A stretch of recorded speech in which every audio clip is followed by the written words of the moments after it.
convite do Danilo, né, para a gente poder aqui, nesse momento, estar conversando um pouco sobre a psicologia na reprodução humana assistida, né, quero agradecer também o apoio aqui da Amanda, que está aí acompanhando a gente o tempo todo, e também de todos vocês que estão aí participando e estão dedicando um tempo de vocês aqui para a gente poder fazer essa troca, tá?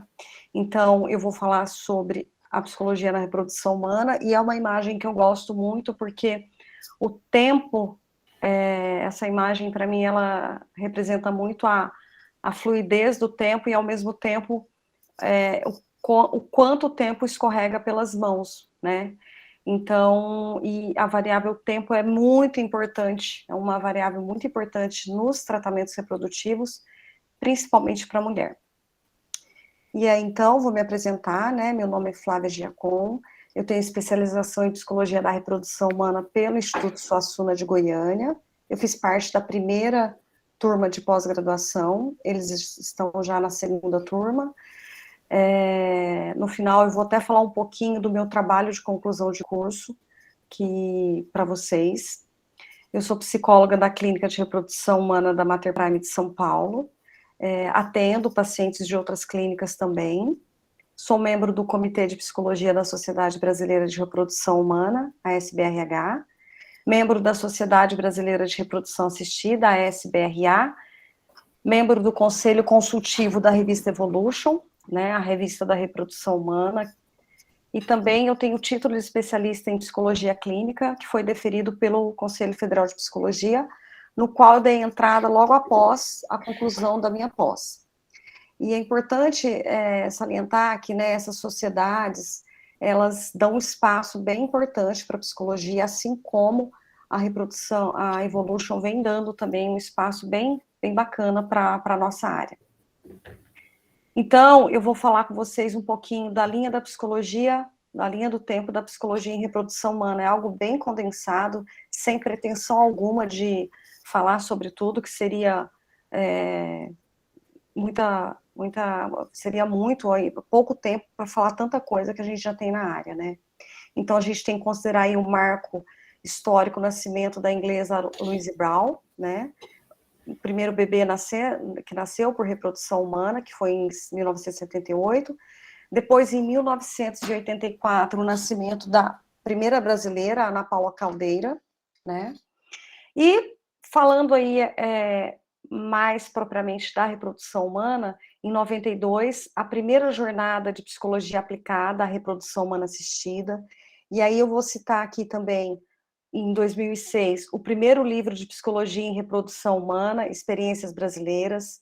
No final também, eu vou colocar para vocês aí alguns livros que vocês vão, que eu tenho, né, são livros que fazem parte do meu acervo, assim, e tem outros tantos que eu gostaria de adquirir, ainda não os tenho, mas são livros que eu considero bem importantes. Né, vocês vão ver aí os nomes de Rose Melamed, Kátia Straub, Helena Prado, Helena Montaini, Cássia Velar, né, Débora Farinati, tantos outros nomes, né, que com certeza ficaram de fora, mas que merecem muito aplausos e merecem muito reconhecimento da nossa área da psicologia, que são pessoas que fizeram e muito fazem pela área. E aí, em 2006, também as realizações de jornadas, congressos, seminários, encontros, fóruns, aplicados à psicologia da reprodução humana, né? Começou a ter uma abertura nesses eventos para essa área.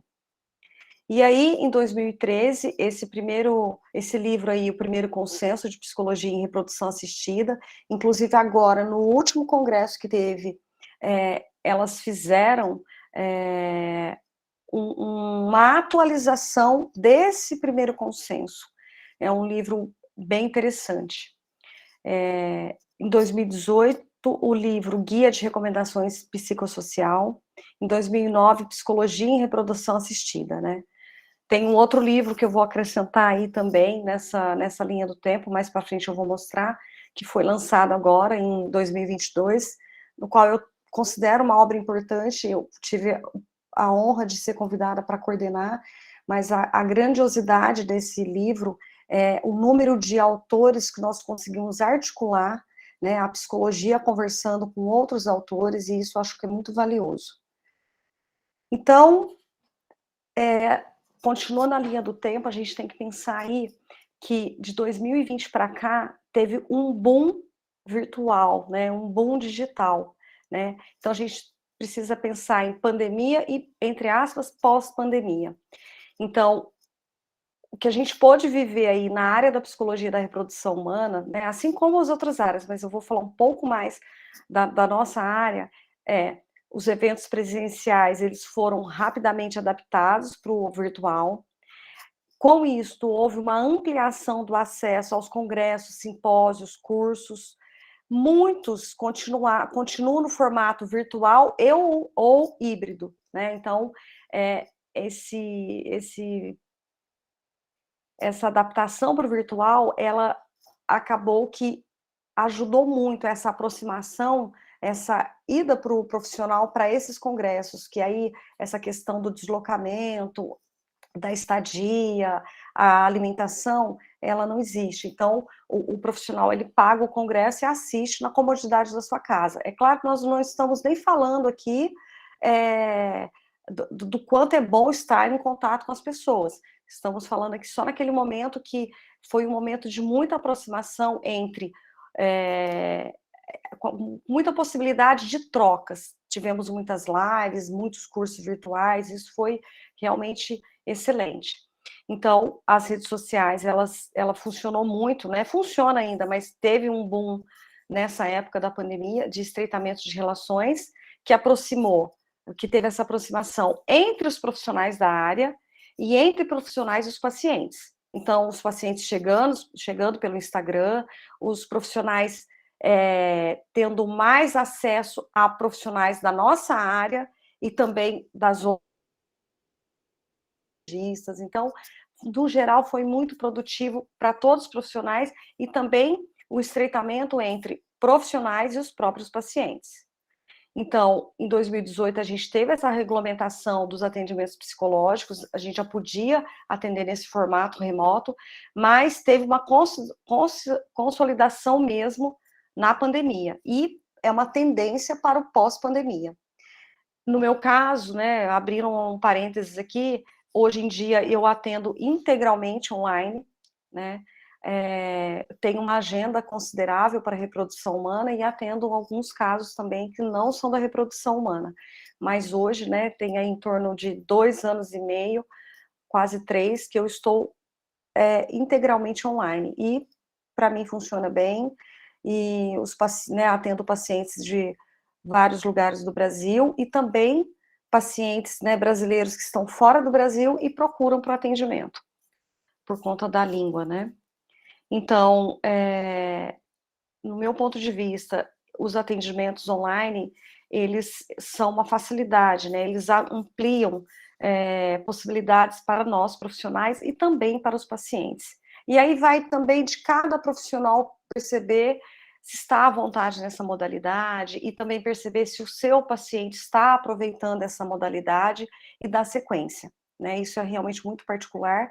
E se foi algo que foi regulamentado pelo nosso conselho, realmente a gente tem que olhar com outros olhos, né? E talvez adaptar e se dedicar a essa modalidade.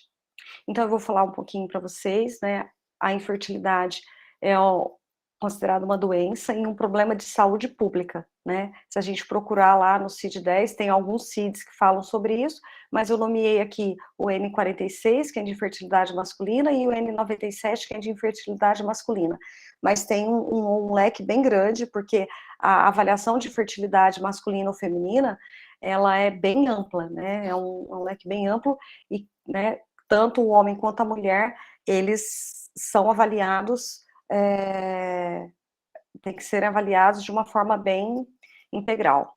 No Brasil, né, só a título de informações, nós temos de 6 a 8 milhões de pessoas inférteis, 96% destes pacientes, eles, se precisarem, eles né, eles correspondem aí na iniciativa privada, e apenas 4% da iniciativa pública. É um número bem representativo, né? Então, se a gente for pensar ali, é uma parcela muito pequena que consegue acessar esses tratamentos via esfera pública, né? Isso é muito preocupante.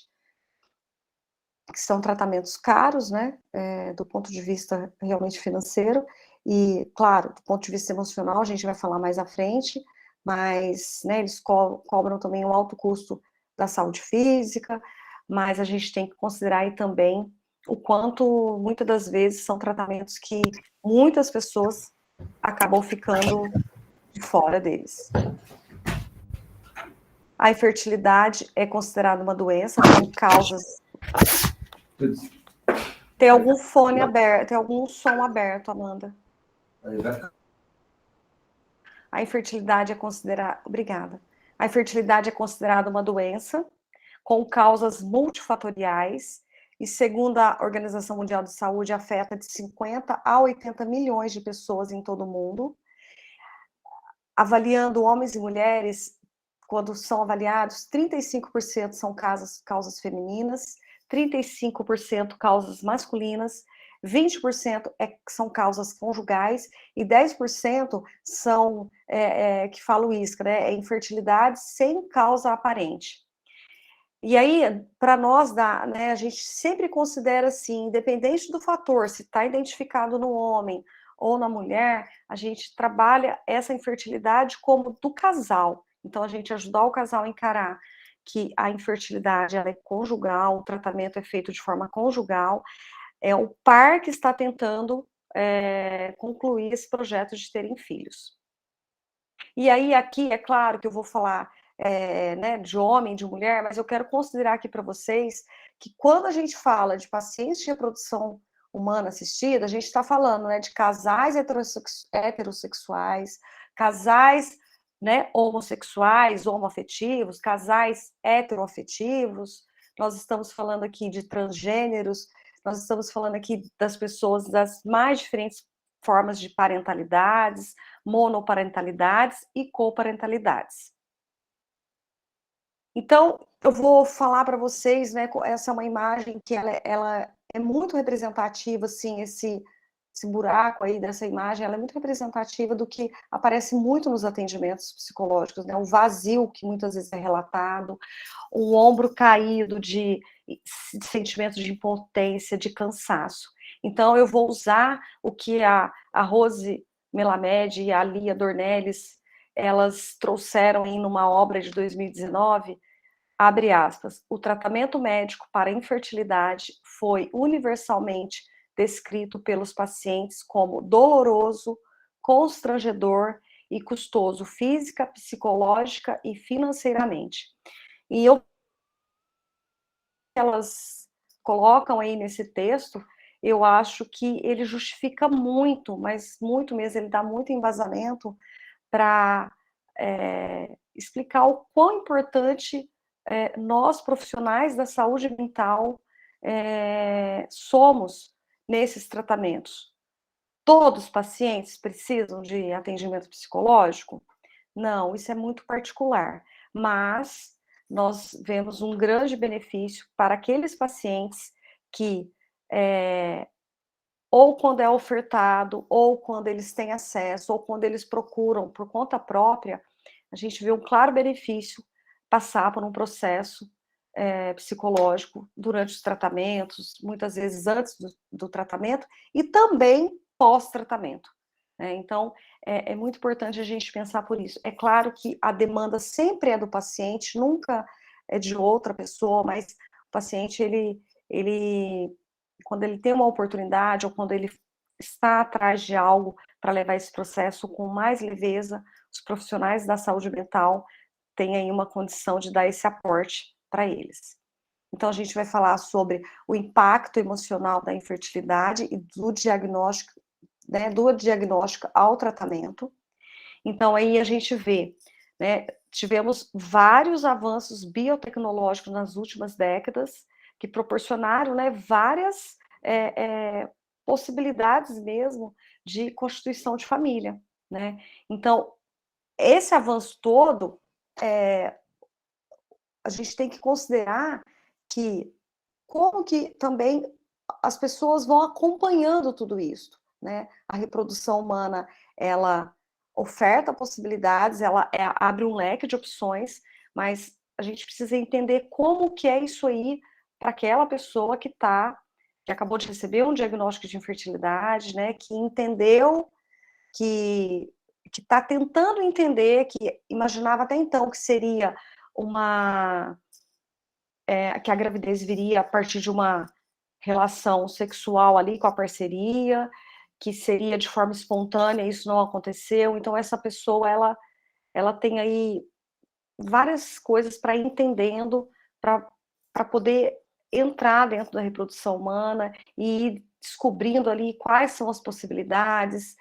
Muitas vezes é um mundo bem novo para o paciente.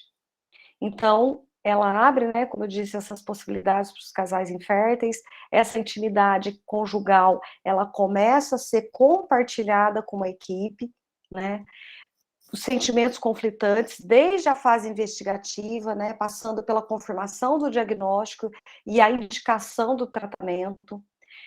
A cada tratamento iniciado, novas expectativas, não há garantia de gravidez ao final, frequentes tentativas sem sucesso podem gerar grande dor e abalos psíquicos.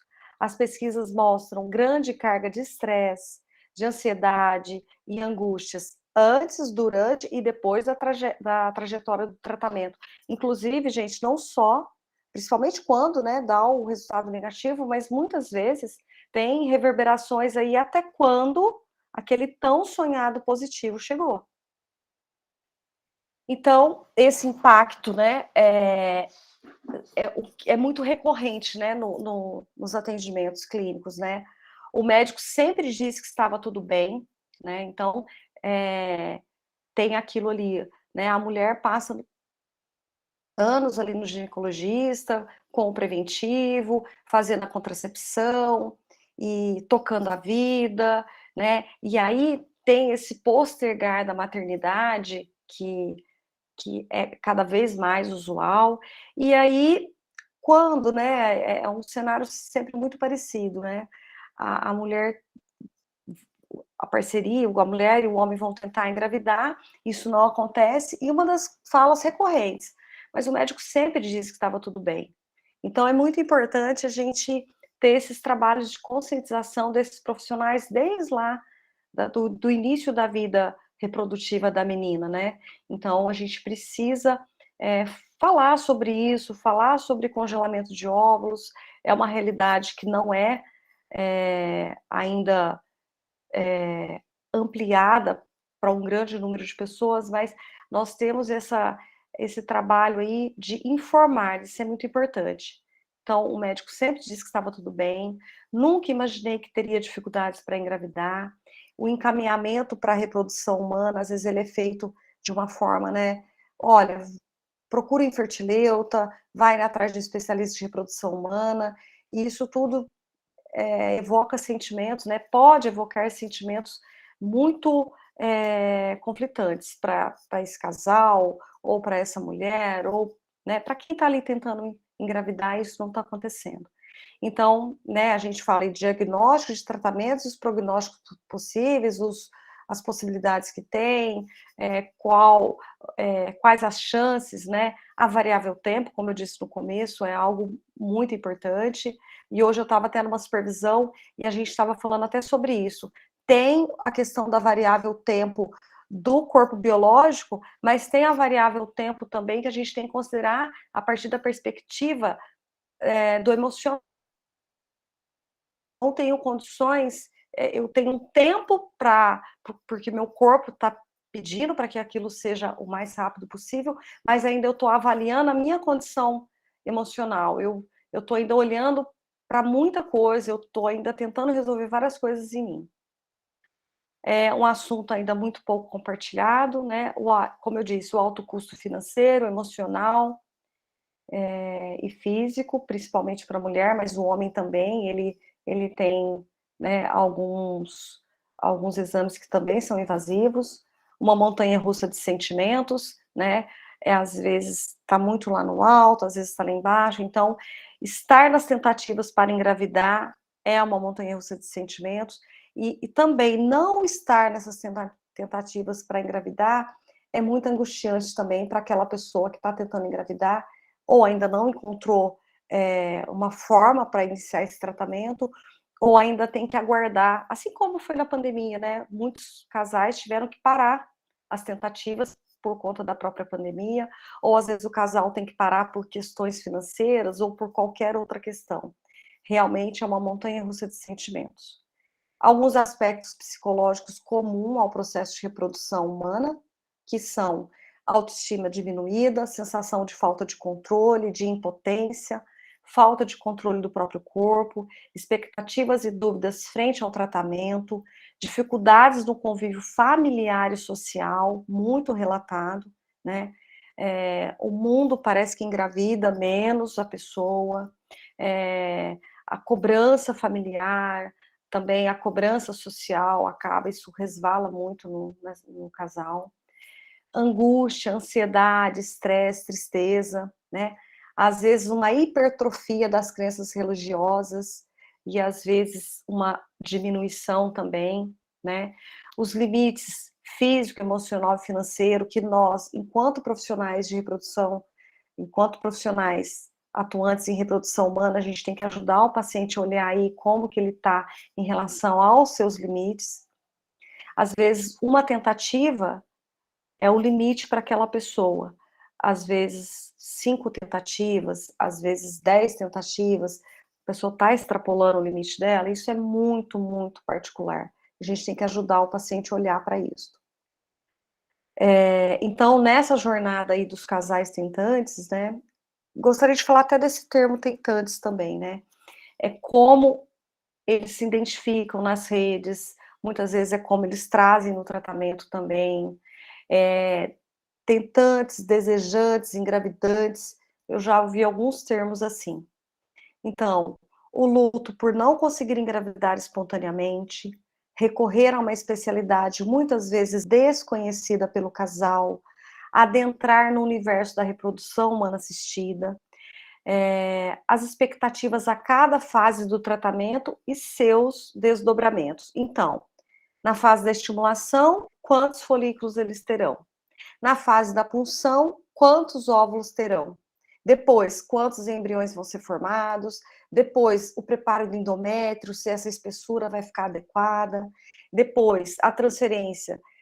Se depois da transferência vai ocorrer essa anidação, que é, né, a fixação desse embrião transferido no endométrio da mulher, e depois aguardando o beta-HCG, né, que é aquele exame que vai fazer para descobrir se realmente está grávida ou não.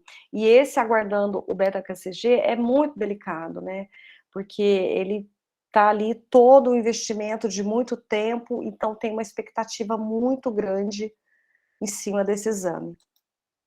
Então, como eu disse para vocês, a variável tempo ela é muito importante, né?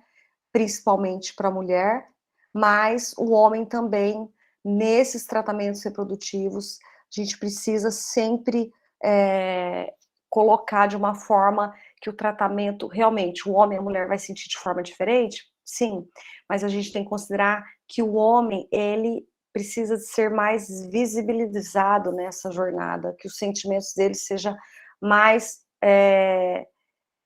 colocados, que ele tenha mais espaço para ser confortado também, para ser acolhido, né? O homem muitas vezes se posiciona como apoiador do processo.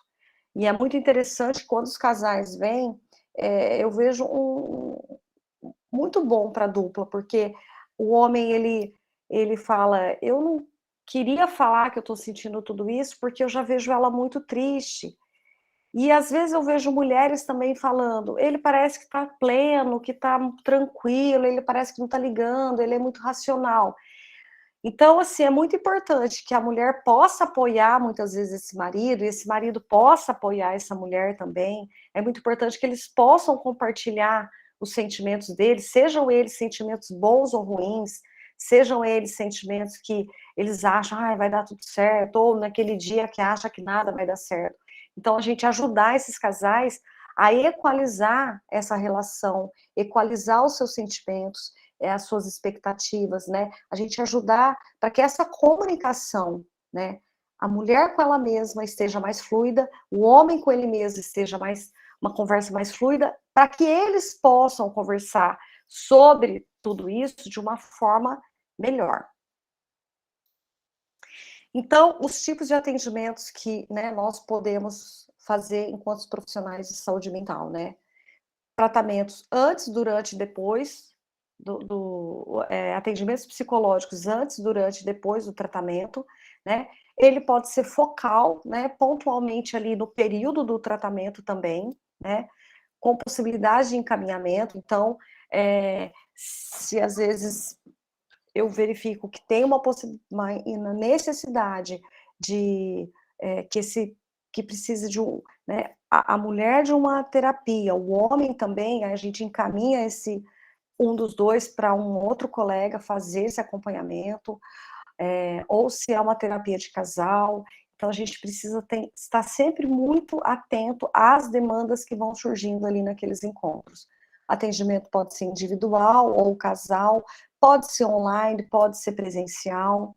A qualidade técnica, ética, os sigilos são preservados independente da modalidade. A gente também, né, diferentes abordagens da psicologia atendem dentro da reprodução humana, né? O olhar integral é muito importante através do viés biopsicossocial, né? Então, é muito importante a gente poder olhar o indivíduo de forma muito integral, né? Então, para nós profissionais também, os investimentos muito necessários, a gente se especializar, a gente se comprometer, a gente fazer supervisão, fazer a própria terapia, né? Isto vale, óbvio, para qualquer área que a gente vá atuar, né? Seja na escolar, seja na organizacional, seja no hospital, seja onde for. Mas eu estou colocando aqui, né, que nós, enquanto profissionais atuantes na reprodução humana, a gente tem que estar interessado em se especializar sim, né, em investir nessa especialização. E não, digo não só, né, ali apenas na área da psicologia, mas a gente tem que estar interessado em estudar sobre direito da reprodução humana, sobre embriologia, um pouco da medicina, né, a gente se atrever a entender alguns termos, né, a gente não vai nunca se aprofundar nisso, porque nem é nossa intenção, mas a gente tem que estar muito, muito disposto mesmo a entender várias coisas da área. Isso é muito fundamental. Inclusive, às vezes o paciente vem e ele fala, ele quer entender sobre isso, né? Ah, eu já faço terapia. Qual que é a diferença fazer terapia com uma pessoa que está mais por dentro e uma que... Eu falo, olha, o profissional que fez a faculdade, ele está capacitado a te atender. Você tem um vínculo bom com ele, prossiga, né? E é verdade. A diferença que eu vejo é esta, da gente conseguir compreender melhor o paciente com uma facilidade do que ele está passando, né? Então, é a gente poder se especializar para a gente realmente fazer uma entrega muito, com uma excelência bem maior para esse paciente. Então, o importante trabalho também com a equipe interdisciplinar, né? Hoje em dia não, né? Já tem um tempo que a gente vem aí falando o quanto é importante disponibilizar o tratamento para os pacientes, mas também para a equipe interdisciplinar, né? Porque os profissionais, eles são, assim, fiéis, né, depositários, destinatários das altas expectativas dos pacientes. E são tratamentos que, assim, não tem uma garantia de que no final vai ter o positivo. Então, é muito importante, é uma equipe que muitas vezes está trabalhando sob estresse, está trabalhando com altas expectativas. Então, o nosso trabalho, ele também é para a equipe interdisciplinar. Para o tratamento, pode ser trabalho em grupo com as equipes, pode ser atendimento individual, mas o profissional, ele também precisa de ser cuidado por nós, profissionais da saúde mental. E aí a gente percebe, né, que é uma jornada desafiadora, mas a gente percebe que quando esses casais tentantes, eles têm espaços de escuta, quando, né, eles têm possibilidade que esses sentimentos sejam ressignificados, quando esses espaços de escuta são viabilizados, a gente percebe, né, um aumento de esperança, de força, de aceitação, de autorresponsabilidade pelo tratamento, uma maior autonomia e empoderamento das decisões, né? Claro, aí considerando a autoridade médica e a autonomia do paciente, a gente tem que considerar tudo isso. A gente percebe também uma melhor divisão entre o casal desse projeto parental, né? A gente vê também que o casal, ele começa a se olhar também como casal conjugal, ajustar algumas coisas para que eles olhem para esse projeto parental de uma forma mais unida, com uma comunicação melhor, né? A gente sempre trabalhando a abordagem como sendo uma abordagem de infertilidade do casal, uma infertilidade conjugal. Busca por informações mais consistentes, né? Aí entra o nosso trabalho de psicoeducação, né? Porque aí os pacientes, a gente ajuda os pacientes, a gente informa, a gente auxilia o paciente a entender o que é importante para ele, as informações que ele está acessando, se são informações sólidas, né? A gente tem esse trabalho psicoeducativo bem importante.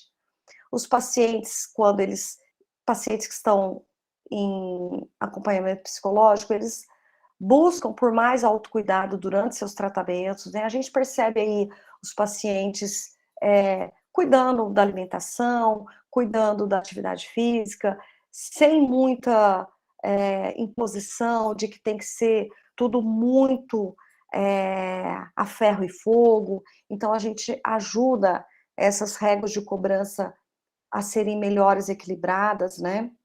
Os pacientes também priorizam uma maior qualidade de vida durante essa jornada, eles não perdem, óbvio, o foco no tratamento, mas eles conseguem ver algumas outras possibilidades mesmo durante essa jornada. Possíveis redes de apoio, né, eles começam a perceber aí quem são essas redes, né, aí eu tô aqui falando também das redes de apoio, não só profissionais, mas as redes de apoio sociais, a família, os amigos, mas eles começam a avaliar quais são as redes realmente efetivas, né, aquelas pessoas que eu posso compartilhar e que realmente vão me dar uma ancoragem, não aquelas pessoas que eu vou compartilhar e que eu vou ficar mais ansioso, mais ansiosa, e isso vou ter que lidar com os meus sentimentos e com os sentimentos daquela pessoa que eu dividi algum ponto do tratamento, ou eu dividi como estão sendo as coisas do tratamento. Então, a psicoeducação, né, para quem está aqui e não sabe, ou de repente não ouviu falar, para se informar um pouco melhor depois, né, é uma abordagem terapêutica que busca promover ao paciente e seus familiares e cuidadores uma ampliação do conhecimento sobre a sua doença e o processo de tratamento. Isso, em várias áreas, ela é muito efetiva.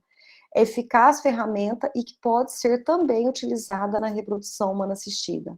Então, para a nossa área, esclarecimento de dúvidas sobre os tratamentos, é claro que eu tenho como esclarecer sobre tudo? Não, mas eu tenho como receber isto e falar, olha, me parece que essas dúvidas até aqui nós podemos ir, e daqui, de repente, é com a equipe médica, de repente é com a equipe de enfermagem, de repente é com a parte jurídica da clínica que você está vinculado. Então, a gente precisa estar atento a isso, sobre essa questão de esclarecimento de dúvidas. Liberdade de escolha dentro das várias opções disponíveis, né, para eles poderem ir olhando as opções, fazer essa escolha. As escolhas das clínicas, dos profissionais, né, a gente manter uma imparcialidade e o profissional, o paciente realmente vê aí quem ele vai escolher, qual clínica, quais os profissionais que ele quer que esteja à frente aí desse projeto deles. trabalhar com a equipe, né, envolvimento, expectativas e lidar com as emoções, a gente também faz trabalho psicoeducativo com as equipes. A equipe a lidar com os resultados negativos, né, os grupos de apoio são muito efetivos, e a psicoeducação nesses grupos também, ela vai ser uma ferramenta muito importante. Trabalhar os vários subtemas dentro da reprodução humana, por exemplo, epigenética, compartilhamento de gametas entre desconhecidos, e na modalidade também intrafamiliar, útero de substituição. Esses são alguns pontos que a gente também pode trabalhar, né, fazer esse trabalho psicoeducativo. Aí, esse slide aí, gente, é um texto que eu escrevi para fevereiro desse ano aí, para o site da SBRH, que é quando encaminhar o paciente de reprodução humana assistida para profissional de saúde mental. Aí eu listei aqui para vocês que né, o artigo está lá nesse site que está aqui embaixo, caso vocês queiram ler na íntegra. Mas eu coloquei aqui, eu reproduzi aqui na íntegra, porque lá no texto eu também reproduzi, que foi que eu achei muito interessante, uma escrita da Liliana Siger, numa obra dela de 2009, no qual ela escreveu sobre o atendimento psicológico, contribuições para o acolhimento do paciente de reprodução humana assistida. Então, ela linkou lá, e eu achei que ela foi muito feliz, quando os profissionais, né, encaminharem esse paciente para um profissional de saúde mental. É muito importante, seja a enfermeira, seja um médico, seja um embriologista que tenha contato com o paciente, é importante que ele considere não só as questões de ordem biológica, as questões de ordem de saúde física, mas é importante que eu esteja ali, né, o profissional esteja à frente daquela pessoa e veja outras demandas que podem estar muito aparente, ou às vezes não tão aparente, mas que eu tenha condições de entender que talvez não seja da minha alçada, mas eu posso encaminhar. Então, a Liliana, ela escreveu lá, perda de interesse em atividades usuais, depressão persistente, relações interpessoais tensas com o parceiro, né, ou a parceira, com a família, amigos e colegas, dificuldade em pensar em outra coisa que não seja a infertilidade, altos níveis de ansiedade, diminuição da habilidade para executar tarefas, diminuição da concentração, mudanças nos padrões de sono, dificuldades de pegar no sono ou permanecer dormindo, acordar cedo, dormir mais do que o usual. Mudança de apetite ou peso, aumento ou diminuição, né? Então o paciente relata: nossa, eu tenho comido muito ou não tenho sentido fome, né? O aumento do uso de álcool ou drogas, ideias de morte ou suicídio, isolamento social, sentimentos persistentes de pessimismo, culpa ou inutilidade. E aí, teve um outro texto também que eu escrevi junto com uma embriologista, né? Foi também para esse site, que foi o manejo psicoemocional dos resultados de laboratório de embriologia, expectativas e realidade dos pacientes. E esse texto foi uma colega, a Fernanda Perusato, e foi tão bom ouvi-la durante esse trabalho, porque a gente sempre ajuda o paciente a entender. O desejo dele é que o corpo funcione de uma forma, ou que ele responda de um jeito aos estímulos. Mas muitas vezes os resultados de laboratório confrontam demais a expectativa desse paciente. Então, eu fiz também alguns recortes aqui que eu achei, assim, muito importantes. E eu vou ler para vocês também na íntegra, tá? Dentro desse contexto, é de fundamental importância a acessibilidade à equipe de embriologistas, a fim de que possam estabelecer uma relação de transparência durante todas as fases do tratamento, fazendo com que o paciente, ao mesmo tempo que mantenha sua esperança, ele tenha suas decisões, sua tomada de decisões baseada nas suas reais possibilidades, respeitando seus limites fisiológicos, físicos, emocionais e financeiros. Aos poucos, eles têm mais condições de compreender e separar o que é fisiológico e que isto independe da sua própria expectativa e esperança. O processo auxilia o paciente na aceitação do seu quadro e nas suas tomadas de decisão, o que pode viabilizar uma melhor adesão aos tratamentos e aos seus desdobramentos. Além disso, o manejo psicoemocional é necessário durante e algumas vezes após o tratamento. É importante que o paciente não fique refém da sua, mas sim que assuma suas reais possibilidades.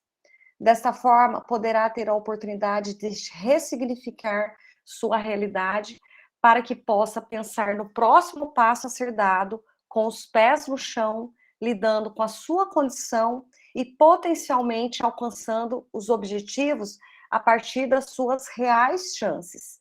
Então, é sempre muito importante, a psicologia está aí conversando com a embriologia com a psicologia. Eu acho que o trabalho ajuda muito, né? O paciente mais informado em relação à real situação dele ajuda muito no nosso trabalho psicológico com ele, e o contrário também. Nosso trabalho efetivo desse manejo emocional, ele ajuda muito o trabalho dessa equipe, né, dos embriologistas com os pacientes. Então, reflexões necessárias a cada passo, lembrando, a demanda sempre é do paciente. Então, vamos aí.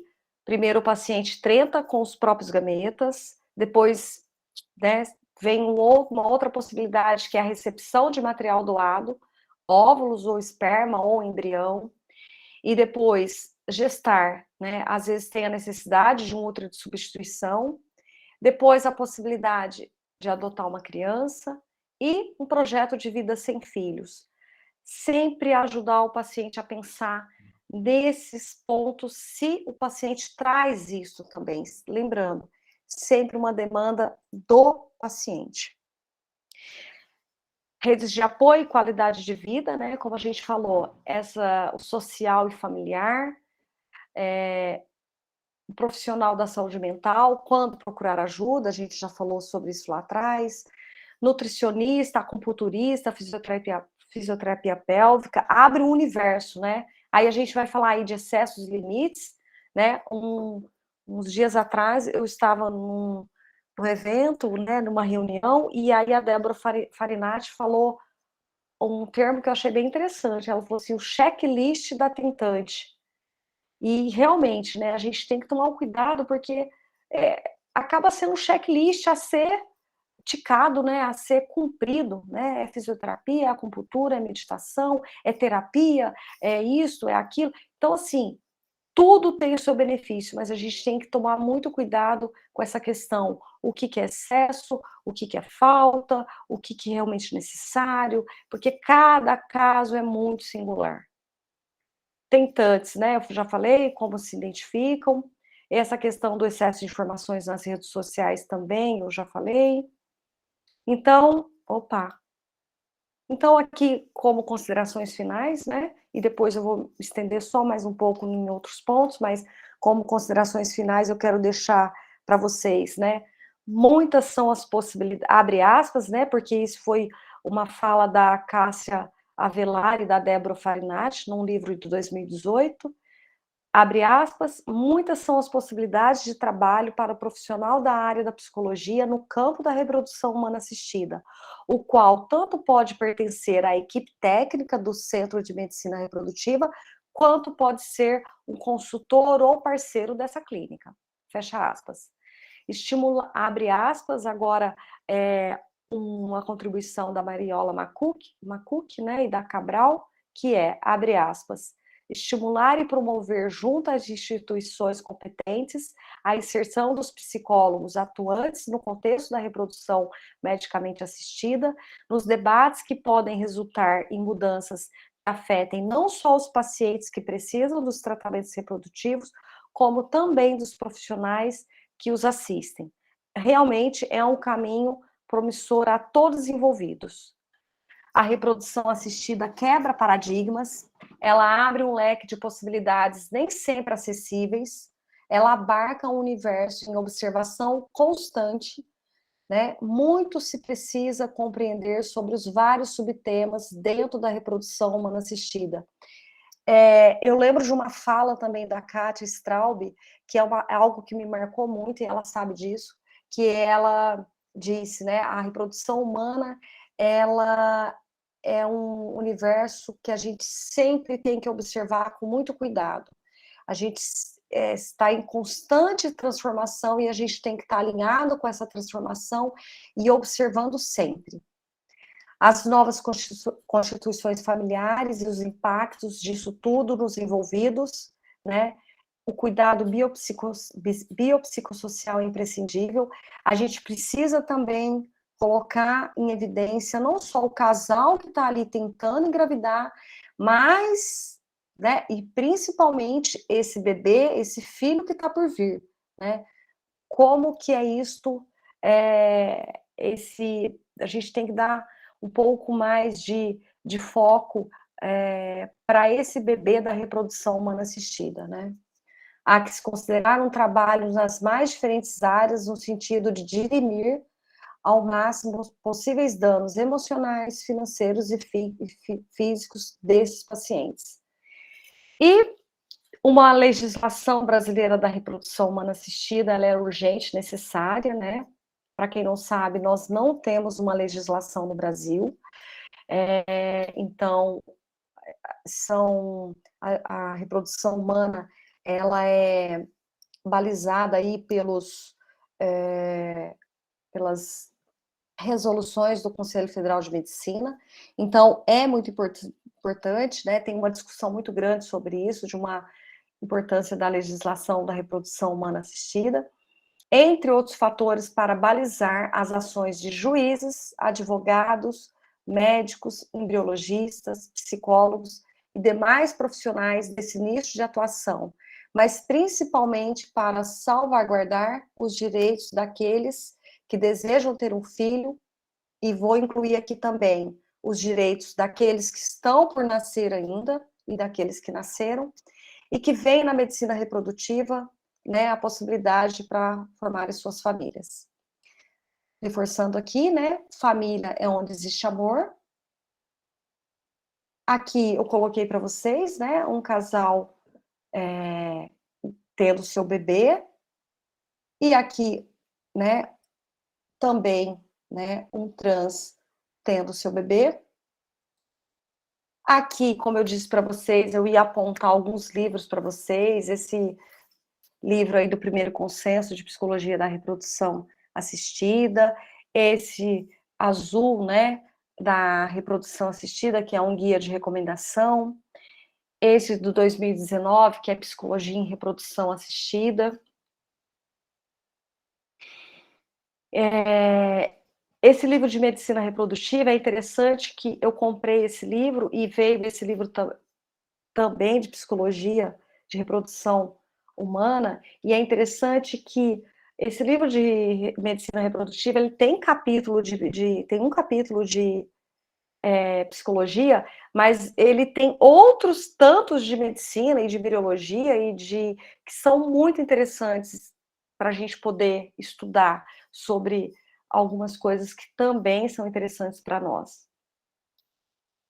Esses dois livros aqui, né, esse primeiro aqui da Renata Viola, que ela tem aí, é uma psicanalista que tem, ela tem um olhar bem interessante aí para reprodução humana, a Marina Ribeiro também. Esses livros aí que eu estou colocando para vocês, da Kátia Straub, né, e da Rose também, são livros muito pertinentes, livros realmente muito interessantes para nós. Esse aqui, que é o livro que eu disse para vocês, que eu tive o prazer de poder coordenar, foi algo muito desafiador.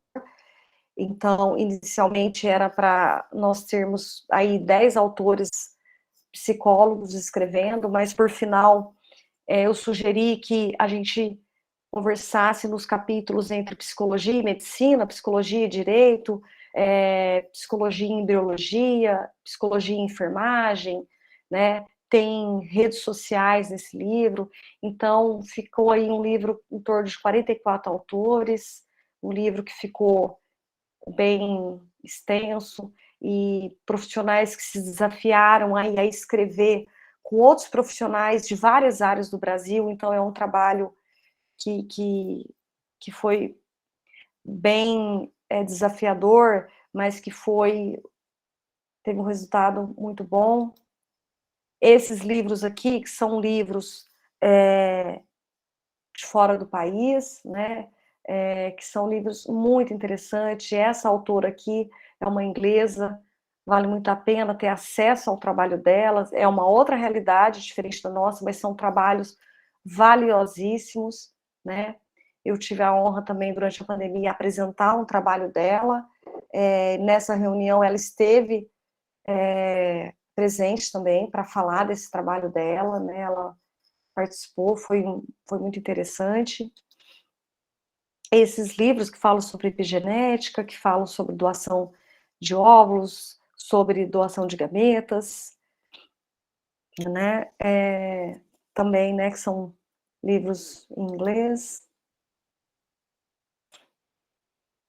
Aqui, eu gosto sempre que eu posso, que eu tenho essa oportunidade, eu gosto de falar dos livros infantis de reprodução humana, né?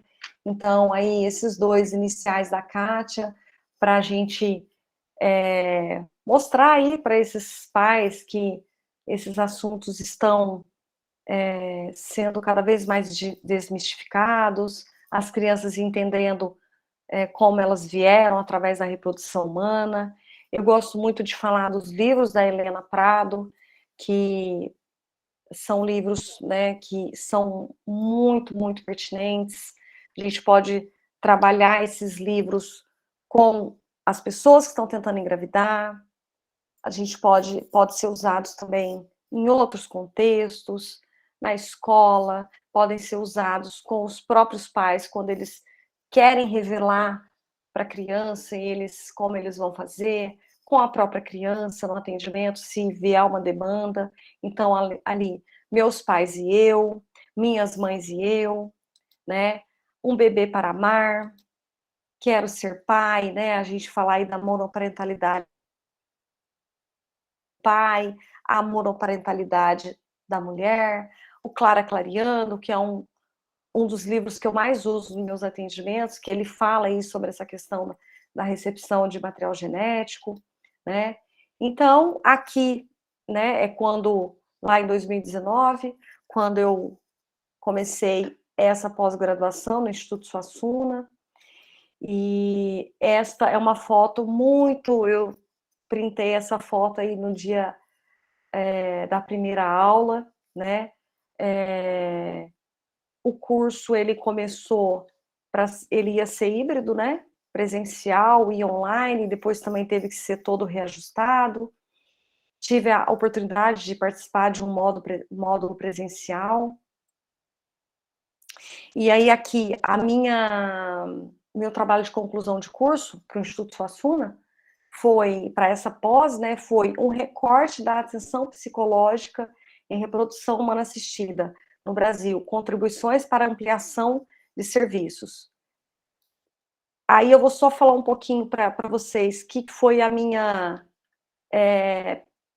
meu trabalho, né? Se há um consenso sobre a importância e benefício da atenção psicológica para os pacientes de reprodução humana assistida, se há profissionais interessados e engajados para atender a essas demandas, a minha pergunta norteadora do trabalho foi: como ampliar a atenção psicológica no Brasil? Porque entra muito numa questão que é assim, por que ainda tanta gente sem esse acompanhamento? Né? Como ampliar esse acesso, né? Então, foi com o objetivo de fomentar as discussões sobre a ampliação da atenção psicológica nas clínicas de reprodução humana assistida.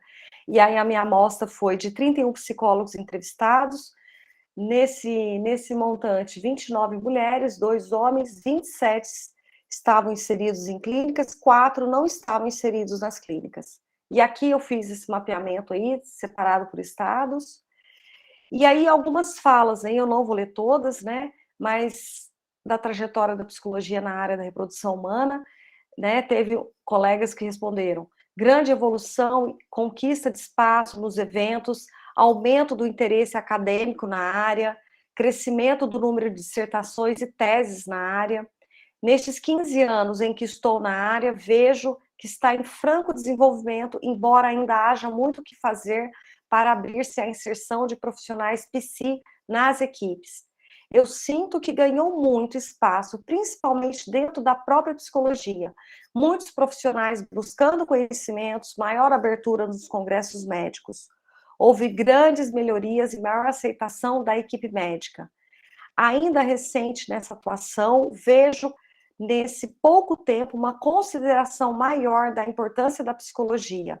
Os sites das clínicas e perfis institucionais do Instagram têm frisado muito a importância do profissional, mas ainda estamos engatinhando e temos muito trabalho pela frente. Lembrando, são todos recortes do meu trabalho lá, do trabalho de conclusão de curso. Então, uma das coisas que eu listei, né, um recorte também, né, poucas clínicas oferecem cuidado emocional aos seus pacientes. Então, elas, né, o que eu vi lá, fator cultural, resistência do médico, resistência do paciente, necessidade de maior qualificação por parte do psicólogo, médicos recorrem só em casos muito específicos. Em alguns casos, elas relataram que representariam um acréscimo financeiro para a clínica, em outros, representariam um acréscimo financeiro para o paciente, né? Aí teve uma fala, devido ser centrado na figura do médico, voltaram para o biológico, com ênfase nos aspectos fisiológicos. Então, é tudo assim, a gente vê que tem ao mesmo tempo que tem um avanço, mas ainda tem alguns momentos que tem um certo, não digo retrocesso, mas uma estagnação. Então, como ampliar esse serviço, né? Psicoeducação, a internet como uma ferramenta difusora, empenho por parte do próprio psicólogo na formação contínua dele, pesquisas, publicações de artigos, processo de aprendizagem contínuo, como a gente estava falando, mobilizar as sociedades reguladoras, aí a gente vai dizer aí da Rede Lara, que é a Rede Latino-Americana, da SBRA e a SBRH, que são sociedades brasileiras, né? Na contínua indicação da presença de profissionais na área da saúde mental nas clínicas reprodutivas. E aí, eu coloquei também mais pesquisas com essa temática, maior divulgação. Bom, não vou. Isso aqui eu já coloquei ali atrás. Uma das entrevistadas colocou assim, ó, é um ramo de atividade que tem crescido bastante, mas acho que ainda temos que investir em pesquisas para que a psicologia possa realmente ser valorizada como parte do tratamento e não só como acolhimento do paciente. E depois uma outra recorte que eu fiz, né, que eu tirei ali também bom, isso eu não vou, agora eu vi que eu fui repetitiva aqui, que é aquilo que eu coloquei lá atrás sobre ser um tratamento que foi relatado de forma dolorosa pelos pacientes, constrangedora e cobrando um alto preço.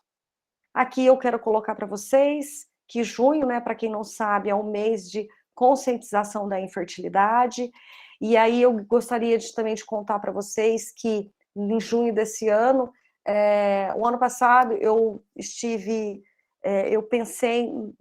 tive a ideia de tentar iluminar o Congresso Nacional, né? Eu tive uma ideia que no início eu achei bem pretensiosa, eu achei que talvez poderia dar certo, ao mesmo tempo não, e eu comecei a trabalhar essa ideia, e eu comecei a ir por uns caminhos, como eu faria para que esse projeto se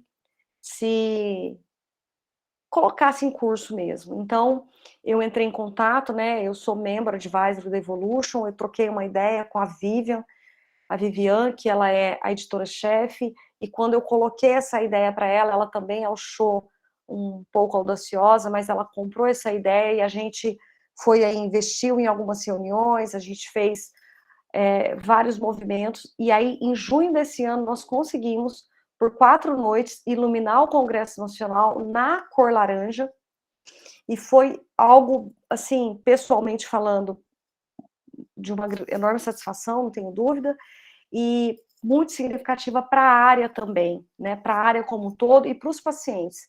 Meu objetivo era chamar a atenção aí para todos os pacientes da área, principalmente para aqueles que estão nos serviços públicos de saúde.